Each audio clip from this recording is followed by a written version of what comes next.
Isis! Ang mga nahabilin sa plato, ibalik lang sa sponge dito sa paste.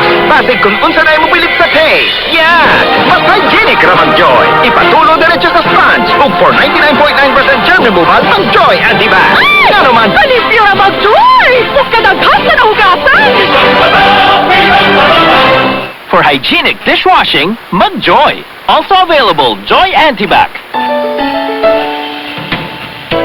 Good news! Ang pinagkakatiwalaan yung MXC capsule, tested and proven na may alpha, beta at gamma nutrients.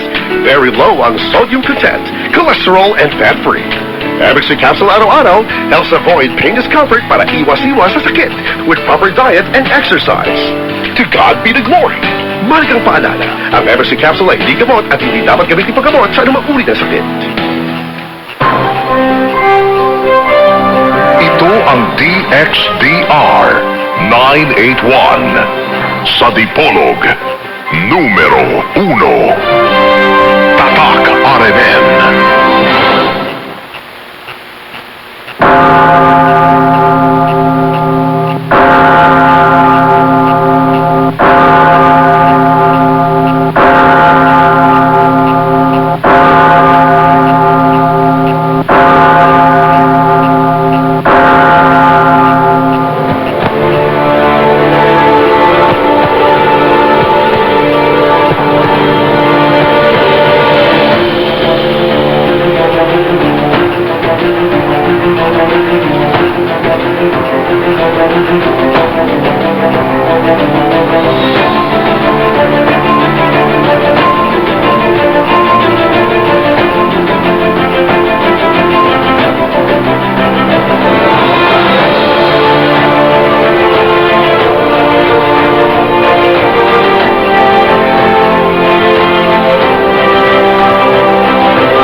Yan usab ang tulubanon nga kiuluhan ang kahayag sa pagtuog Katoliko. Uban gyapon niining ubos ninyong alagad sa maong tulumanon, Silbert Donduyano Sr. alias Veritas. Magauban gyapon nato ang atong mga kasamang radyoman sa technical side, si kasamang radyoman Danny Luod ug usab si kasamang radyoman Tax Ilumba. Sa gawas mao gyapon no si kasamang radyoman Rinaldo Cuenca ug usab si kasamang radyoman Hyon Ilumparing. Pasiunang patimbaya sa gyapon no sa atong amahan dinhi sa istasyon ang atong station manager si kasamang radyoman Edgar Dagumo uban na sa iyang mga kaubang mga radyoman.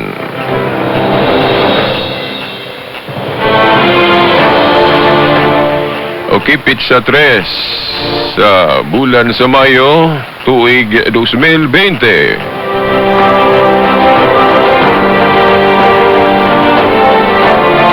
Mga tinahod nga tigpaminaw sa ato yung pamalandong ba o reflection kung ano nga ang tinuod nga iwag o kahayag diri sa kalibutan nga mao ang simbahan ngano nga ubay-ubay o daghan usab nga mga igsuon nato nga wala mosalig niya o wala mosalig sa simbahan tungod kay nakabaton ta og huna-huna ba nga hinoon dili mapud layo gyud makahuna-huna tana nga tungod kay ang simbahan gud gidumala ra mga tao unya kay ang tao masalaypon man gyud di ba no? Si Adan ug Eva unang gigama no sa Dios nga tao nasipyat man so ang atong pangunahuna o ang pangunahuna sa tao nga maura po na nga ang simbahan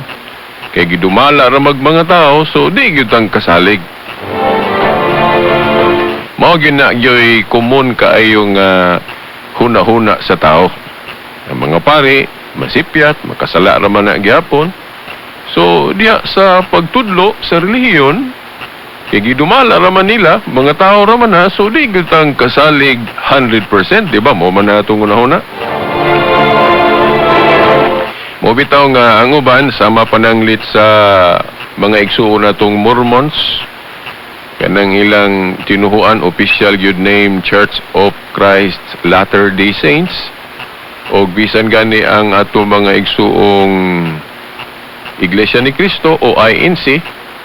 Oh, labi na yun ni kining INC, no, Iglesia ni Cristo nga diin hapit po ko mabalhin anang grupuhan ni adto sa una sa diyang wa pa ko hayagi sa pagtuong Katoliko kanang ilang pagtulunan nga dunay nahitabo nga total apostasy o ganap nga pagtalikod o tibuok nga pagtalikod. Di ba kung kamuro na minaw mga Iglesia ni Cristo o ang uban dili manggali Iglesia ni Cristo pero nakahibalo sa ilang teaching, di ba? Teaching o pagtulunan sa atong mga igsoong Iglesia ni Cristo nga kining Iglesia Katolika sa sinugdanan yun ani ila yun ang giadmitar nga tukod yun ni Cristo kining simbahang Katoliko. O kay ang unang description kuno ani dili pa man yun ni ingon Iglesia Katolika. Ang unang description yun kining Katoliko kanang naas Biblia nga Iglesia ni Cristo o Church of Christ.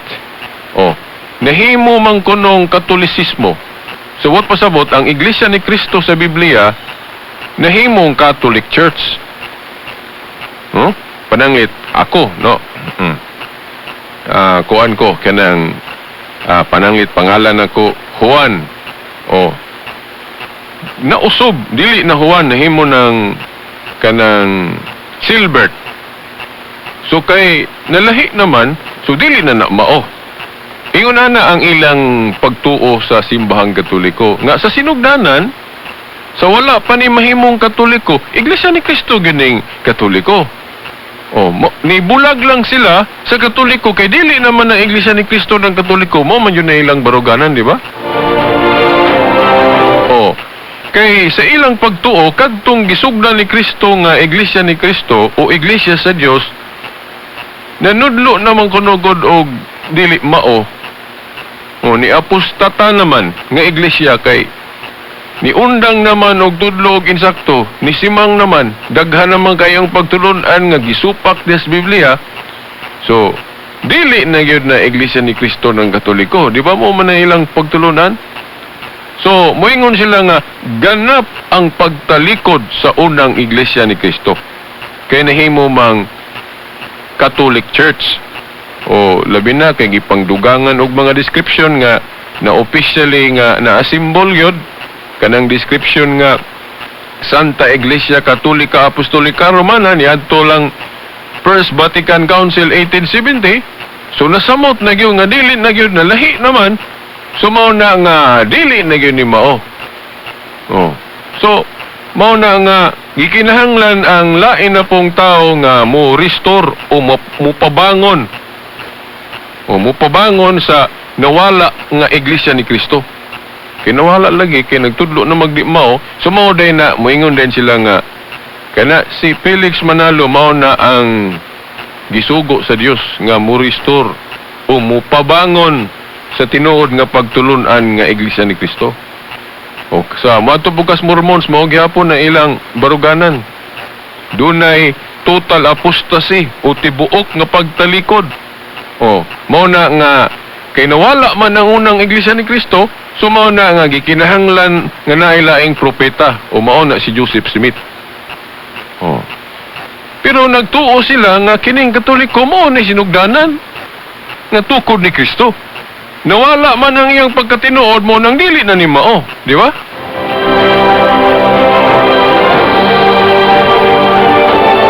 Okay, kana nga baruganan mga igsuon kung dili gyud ta kahibalo sa mga tubag o katinaawan sa baruganang Katoliko labi na gyud siya mga pagtulunan, makaingon gyud ta nga husto sila.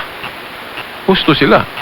Pero kung makahibalutang kanang ilang mga akusasyon sa larawan ato puta sa Adventista, kanang ilang akusasyon sa Sabat nga ang iyang moral essence nga ato na siyang buhaton sa first day of the week, seventh day of the week nga Saturday, ato nang gibalhin sa unang adlaw simana nga Domingo, nga moingon sila nga violation of the law na. O mo po na ila ano. Pero sa atong pagtuo nga kanang pag-change nga ang moral element nga magpadayon kay sa Hebrehanon 4:9 padayon man gyud nga na idea of worship o adlaw sa pahulay. Mo na iyang moral element, pero sa pagpatunong sa adlaw ceremonial man, so bag-o namang tugon, sumahimong usbon ang iyang ceremonial essence pagpatunong sa adlaw.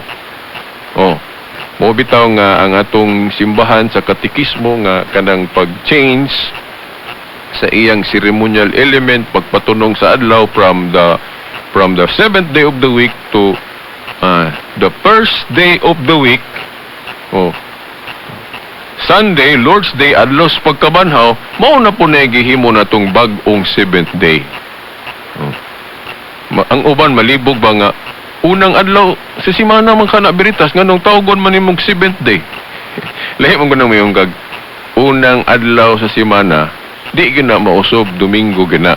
Pero kung moingon tag ikapito ka adlaw human sa unom ka adlaw sunod-sunod nga trabaho, adili na siya piho sa usa lang gyud ka ngan sa adlaw.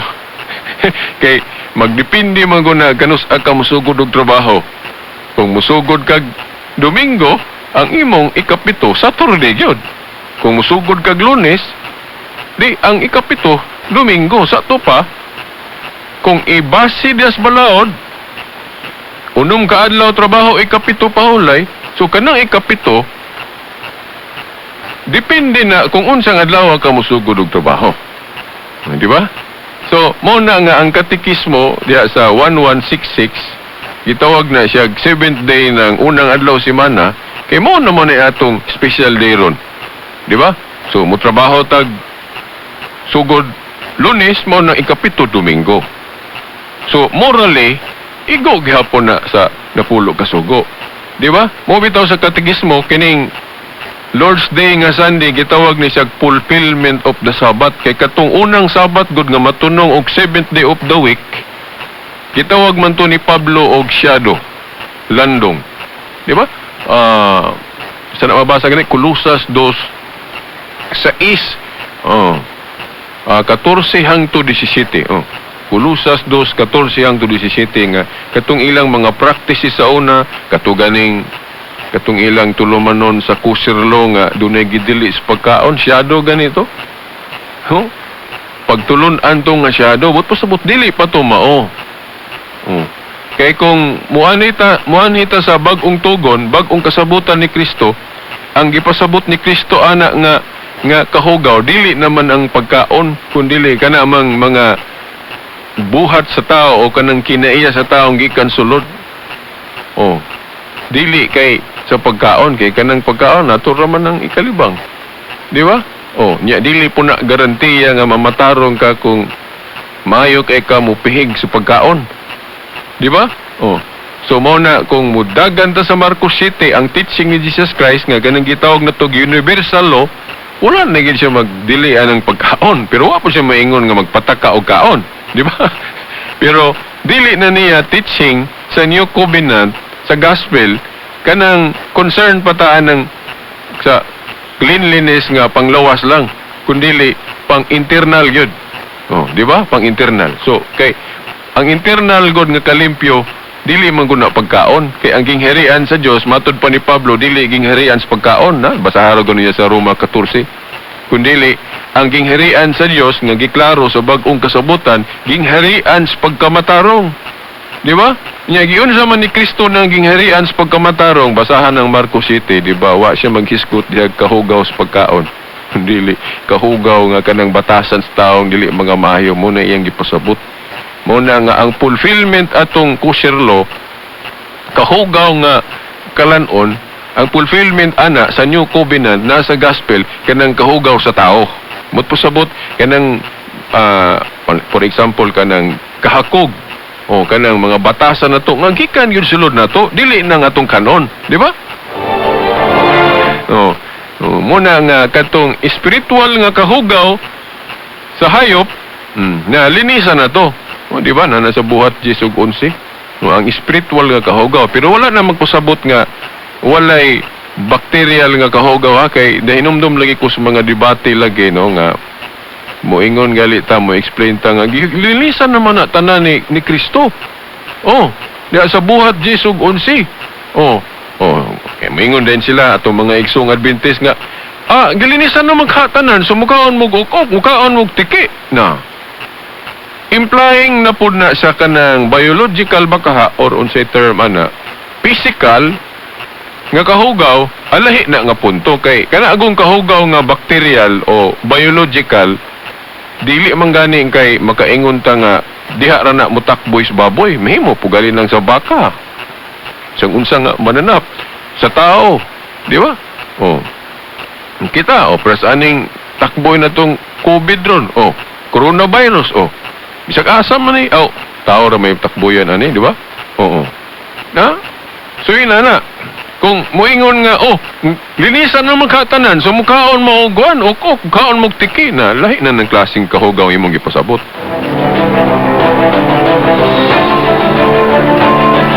Na nga kung mag-amping ta pagkaon for physical, naglikay tag mga bacterial o unsa pa na diha panitan kung baboy maglikay kasi iyang parts physical cleanliness na dili na spiritual. Di ba? Kay ang spiritual nga kahugaw sa mga pagkaon sa una katong baboy isdang walay himbis gilinisan naman na sa Dios. Mot pasabot wala na tabawali ana diri sa gospel. Mo bitaw sa Marcos 7, iklaro mo nang ni Kristo. Gipasabot diya sa Marcos 7 nga wa na gyud isipong mahugaw diya sa pagkaon. Mot pasabot spiritually nga kahugaw wala na. So pwede na ta makaon bisag unsa. Pero wala na magpasabot nga walay biological o bacterial nga kahugaw. Mahimong naag hapon na. Mo na nga kung mag-amping ra sa atong panglawas, paras na ko, mag-amping ko nga dili ko ma-high blood niya. Kaya balo man ko nga kanang baboy, kanang mantika na, maka-high blood man nagtaka kagkaon ana. So kung maglikay ko ana, kay mag-amping ko sa akong panglawas, physical reason. Dili po religion. Kay po religion, sa bag-ong kasabutan, wa na magdili ang Ginoo na.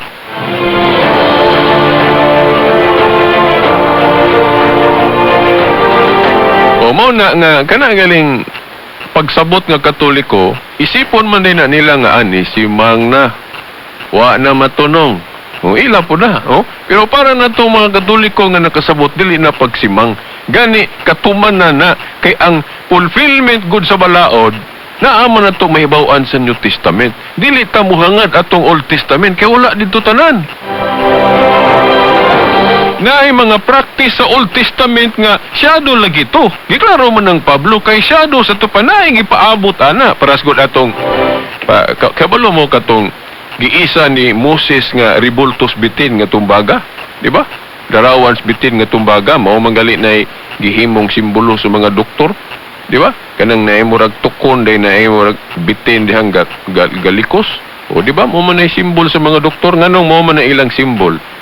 Kay kung mabalik ta sa panahon ni dito sa panahon sa daang kasabutan, mao man po na ang gisugo sa Dios ngadto ni Moses nga gihimo niyang kanang simbolo sa gahom katong revoltus bitin nga iyang gisugo si Moses pagpahimo ato, di ba? Revoltus bitin nga gibutang to dito sa tukon, di ba? Oo. Dayon kinsa tong magakita ato nga napaakan og bitin dili mamatay. So, nagsimbolo sa gahom sa Dios tong larawan sa bitin. So, mao na nga, simbolo man to sa gahom sa Dios, mao na nga, mao po na gihimong simbolo sa mga doktor, kaya ang mga doktor na to, mananambal man. Nya, katulaging larawan sa bitin, nahimo man tong tambal sa mga Israelita sa unang napaakag bitin, di ba? Nya, ang katumanan, ana, sa bagong tugon, si Kristo nga gatong gipatay sa krus, di ba? Ningon si Kristo diya sa Juan 3:14, maingon nga giisa ni Moses ang bitin sa nga tumbaga o rebultos bitin nga tumbaga sa kamingawan ang anak sa tao but pasabot siya kinahanglang iisa usab na si Kristo man na. Oh, so mao na ang katumanan, si Kristo nga namatay sa krus, nagbitay sa krus, mao na ang fulfillment sa larawan sa bitin nga tumbaga. Di ba? Oh, mao na nga kung doon na may kalainan sa bagong kasabutan kana tungod kay kinahanglan gyud na. Nya katong ilang entrance sa kingdom. O katong entrance nila sa kingdom, di ba kanamang tulion ka. O. Unya ingon si Pablo sa Lucas 2:11-12, iyang gipasabot dili naman na tuli kundi bautismo naman na. Mao na nga karon sa Kristyanismo, bautismo na po datong entrance sa kingdom, di ba? O sa fraternity, unsa man ay entrance anang fraternity, di ba? Sa nahibaw-an nato kanang bunala na imong sampot og lipak, di ba? O lipak ba na? O unsa nang kahoy? O ang atoa, ang entrance sa kingdom, dili na di ka pasakitan. O di ka pasakitan. Bubuan lang kag tubig o sabligan ba o itusmaw, di ba? Mao na. Pero sa una, ang entrance kanang tuli niya. Pag-abot sa bagong kasabutan nga giusob na, sabton ba na nga pagsimang sa sugo sa Dios, dili na pagtuman na sa sugo sa Dios. Mo bitaw katong nga may gamit-gamiton sa ato mga igsoong Seventh-day Adventist kanang Mateo 7 Mateo 5:17 kanang ingon diha nga wala mo ani si Kristo aron sa pagguba sa balaod kundi sa pagtuman. Oh, di ba unsa man na pagsabot sa atong mga igsuong Sabadista, mayngon sila, naigo ang mga Katoliko kay kanang ilang pag-usab gikan Sabado ngantos Domingo pagguba na sa balaod. Pagguba ba sa balaod? Na kung mangutana mo sa Katoliko nga nakasabot, akong klarohon na, kung mangutana mo sa Katoliko nga nakasabot, dili na siya pagguba sa balaod. Pagtuman gali na, ngano man. Kay parehas lagi atong katong tuli sa daan. Dahil pag-abot sa New Testament, bunyag na, pagtuman mo na sa balaod. Kay lagi, ngano man na, doon mo na kakasabutan. Lahi itong daan, lahi po ang bag-o. Pag-ingon diha nga si Kristo wala maguba sa balaod, sa pasabot sa daang kasabutan, iyan ang gituman, iya binang gituman kay Hudiyo man si Kristo, labi na itong wa pagyud siya mahingpit niya, masugdi ang new covenant niya nga kingdom. Sige, Hudiyo biya si Kristo. Tig-apil biyag mga pista sa Hudiyo. Dayon tig-apil po anang sabat sa mga Hudiyo. O, man to. Kay, ang termino sa daang kasabutan, kinahanglan matuman na. Unya, kay balo mo og asa ang termino anang daang kasabutan? Katong, namatay si Kristo sa krus. Diba? Katong naingon si Kristo, natapos na. Sa may iyang gipasabot atong natapos na, katong nagbitay siya sa krus. Katong iyang gihimo nga misyon, nga pagluwas na to pinagis pagpakamatay sa krus. Natapos na to katong iyang part sa pagpakatao diri sa kalibutan og ang daang kasabutan. So gilansang niya ang daang kasabutan kadto sa iyang kamatayon sa krus. Sa ato pa kay gilansang man, so natuman na to. So katong tanan nga sa daang kasabutan natuman to tanan ni Kristo, pero naay bag-ong kasabutan nga sugdan na pud nato nga lahi. Di ba? Di ba? Kay alang-alang og ang daan parehas tanan nga sa tagna ni Jeremias, no, kapitulo 31, bersikulo 31 ug 32, lahi man ang bagong kasabutan niya sa Hebrehanon 7:12 ba to o 12:7 nga ilisan ang pagkapari, ilisan usab ang balaod. Oh, daw sao mo na ni di ba? Ilisan ang pagkapari, ilisan usab ang balaod, but pasabot ang daang kasabutan, ilisan og bagong kasabutan. Unya lahi na, unya kana ra bang changes, dili ra na magdungan og usob dayon tanan. Di ba? Kay sa Council of Jerusalem napagali Jewish practice nga ilang gi-appeal as a disciplinary law katong dili pagkaog dugo. Mo manggali po na gibasihan sa mga saksi ni Ubag Iglesia ni Cristo nga sayop ang Katoliko kay ilang gisupak ng buhat kinsi nga sa disciplinary law diha nga gidili ang pagkaog dugo. Wala mo na supakas Katoliko sa ilang panahon, ilang gi-appeal to. Pinaaman sila kahum anang binding and loosing. Pero that was a temporal restriction kay si Kristo sa New Covenant teaching niya, wala na niya gi-appeal ba sa haragon? Asa man gud mabasa ng New Covenant teaching ni Jesus Christ? Nas gospel. Tanawa ra gud sa gospel kung si Kristo bisag usa na lang ka bersikulo nga nagpasabot siya nga kanang pagdili sa pagkaog dugo gibawal pa ba gud na gihapon ya. Gani ang iyang dugo sa sakramentohanong paagi iya mangaling ipa inom, di ba? Nasa San Juan 6 niingon siya nga kinsa to akong lawas matuod nga kalano na akong dugo ilimnon ipainom pa manggani.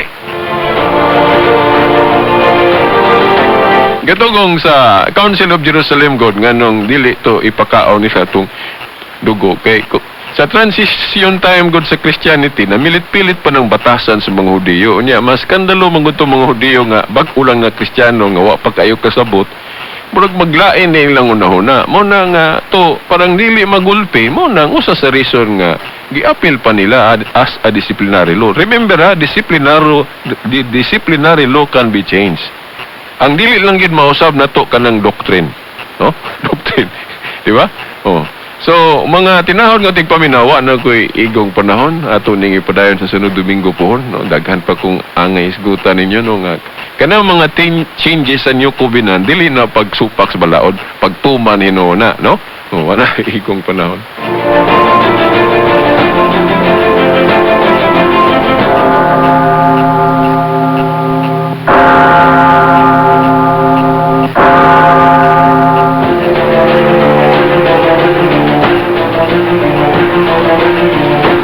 Okay, wa naman tayo igong panahon. Sa ngalan na lang sa atong mahal nga inahan, Mother Mary, mga kadagkuan sa atong simbahan, ang atong obispo, mga kaparian, ang atong Santo Papa, kay hangtod sa sunod Domingo pohon sa mga oras sug istasyon. Sa ngalan sa Amahan, sa Anak, sa Espiritu Santo. Amen.